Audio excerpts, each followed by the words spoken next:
विश्व ओडिया भाषा सम्मेलन रे हेबाकु जाउथिबा भाषा ही भाव प्रकाशर माध्यम प्रतियोगिता उपरे भाषण।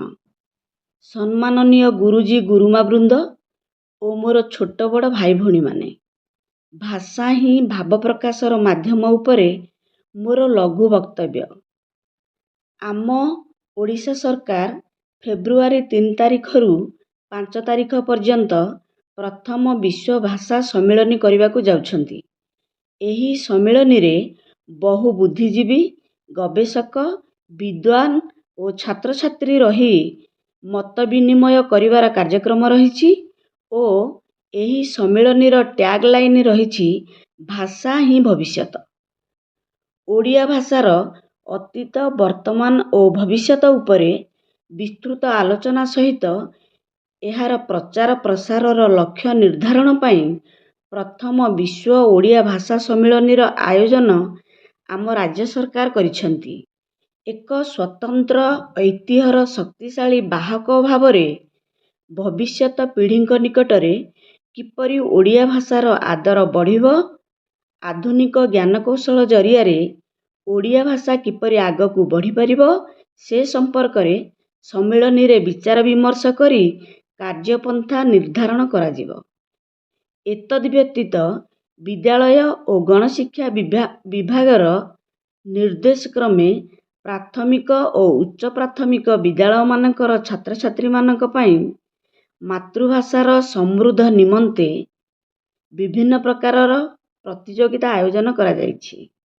मातृभूमि मातृभाषा रे ममता जा हृदय जनमी नाही, ताकू जेबे ज्ञानी गणरे गणिबा अज्ञान रहिबे काहीं।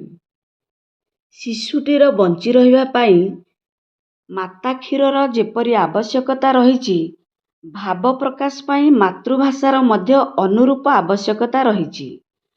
जन्म ठारू मृत्यु पर्यंत मातृभाषा मानवर सहचर। शिशु प्रथमे आखि मेलाई देखिला तार जन्मदात्री माँ को।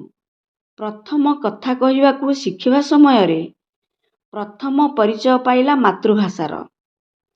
तार शरीरर पुष्टि पाई माता क्षीरर अत्यावश्यक उपादान परी भावर परिपुष्ट पाई मातृभाषार आवश्यक अनुभूत हैला। भाव प्रकाशर माध्यम भाषा और सेही भाषा ही तार मातृभाषा।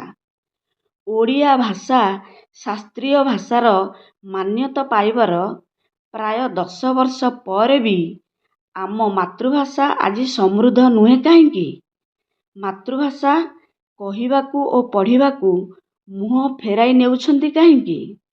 आजिर पिला जेजेमा और जेजेबापांक ठारू गप शुणिबा तो दूरर कथा तांको कोल मंडन भी करुनाहांती। कारण इंग्राजी पढ़ुआ नाती नातुणी मानक जेजेमा और जेजेबापा इंग्राजी जानी नाहांती। आम ओडिशार बरपुत्र फकीरमोहन सेनापति, मधुसूदन राव, मधुसूदन दास, गोदावरीश महापात्र, गंगाधर मेहेर प्रमुखଙ୍କ प्रचेष्टा बଳରେ ଯେଉଁ ओडिया भाषा आज बंची रहिछि, जदि आमे सेही भाषा को बंचाइबानी, भल पाइबानी, समृद्ध करिबानी, ताहाले गोटिए संतान को हरेइबारे जेउ कष्ट हुए, मातृभाषा बुड़ीगले सेही कष्ट उपलब्धि हेबो। वर्तमान आमे समस्ते अर्थ सर्वस्व जीवन आड़कू प्रभावित हेउछंती। मातृभाषा को भूली जाई अर्थ रोजगार पाई आमे इंग्राजी शिक्षा को बेसी गुरुत्व देउछु। मातृभाषा को बंचाइबा और भल पाइबा आम ओडिया जातिर कर्तव्य। एहा सहित ओडिशा सरकारंकर मध्य बहु कर्तव्य रहिछि। ओडिशार प्रत्येक कार्यालय रे ओडिया फलक लिखिबा, सरकारी और बेसरकारी विद्यालय और इंग्राजी माध्यम विद्यालय गुड़िकरे बाध्यतामूलक मातृभाषा शिक्षादानर व्यवस्था कराइबा और नारी शिक्षा को गुरुत्व देले मातृभाषा बंची रहिबो। गोटिए स्वाधीन देशर नागरिक भावे निजर मातृभाषार महत्व वृद्धि करिबा आम्भमानकर एक नैतिक कर्तव्य। ମୁଁ ଏତିକି କହି ମୋର ବକ୍ତବ୍ୟ ଶେଷ କରୁଛି। ବନ୍ଦେ ଉତ୍କଳ ଜନନୀ। ଭିଡ଼ିଓଟି ଭଲ ଲାଗିଲେ ଲାଇକ୍ ଆଉ ସବସ୍କ୍ରାଇବ୍ କରିବେ। Thanks for watching.